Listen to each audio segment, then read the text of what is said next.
जब हम यहाँ से वहाँ जाते हैं ना, तो वहाँ पे सब बताया जाता है कि आपने जो पाप किया है उस पाप के अनुसार आपको ये कष्ट मिलेगा।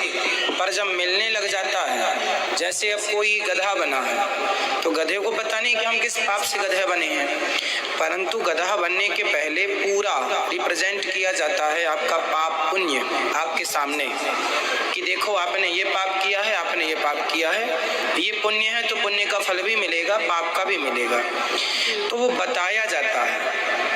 पर जब आप भोगने लग जाते हैं तब याद नहीं रहता, जब भोग के जाते हैं फिर दोबारा।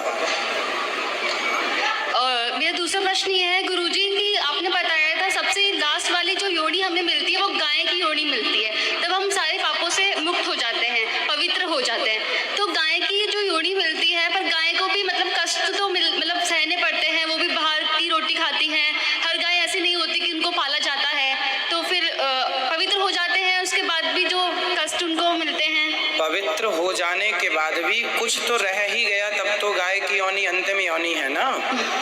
तो गाय सबसे पवित्र है, कोई पूजे गाय को ना पूजे, कोई रोटी दे ना दे, पर गाय अपने आप में तो माता है ही ना, तो वो पवित्र है, उसके दर्शन मात्र से हम पवित्र होते हैं, इसलिए वो पवित्र योनि है।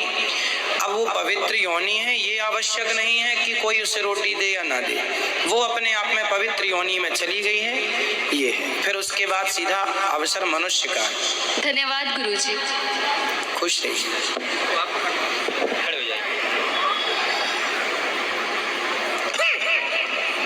राधे राधे गुरुजी। राधे राधे। घर में बहुत पाठ पूजा करते हुए भी मतलब अपने उसमें नकारात्मकता बहुत है, ऐसा क्यों? इसको बंद कर।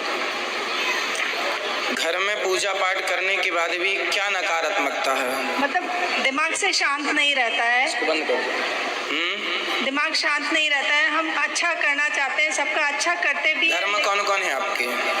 मेरे 2 बच्चे हैं, मेरे हस्बैंड है। तो आपकी पति पत्नी की अच्छी बनती है? मतलब अशांत सा जीवन है, कुछ अच्छा नहीं है। अशांत। हाँ। आप दोनों को कथा सुननी चाहिए, पति पत्नी को।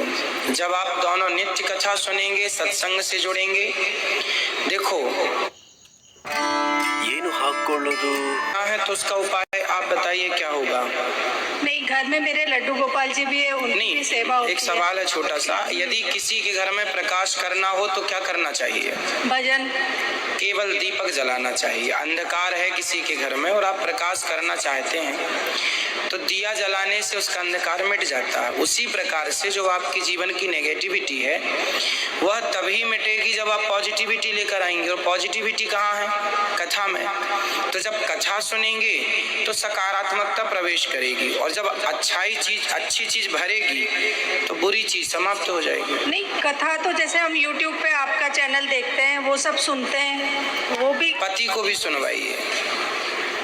एक के ज्ञानी होने से कल्याण नहीं है। मैं ज्ञानी हो गया तो मेरा ही होगा, पर जो मेरे बगल में है उसे भी ज्ञान नहीं होना चाहिए। अर्थात रास्ता पति पत्नी दोनों एक दूसरे के पूरक हैं, इसलिए पति पत्नी दोनों के लिए गृहस्थ में सत्संग है।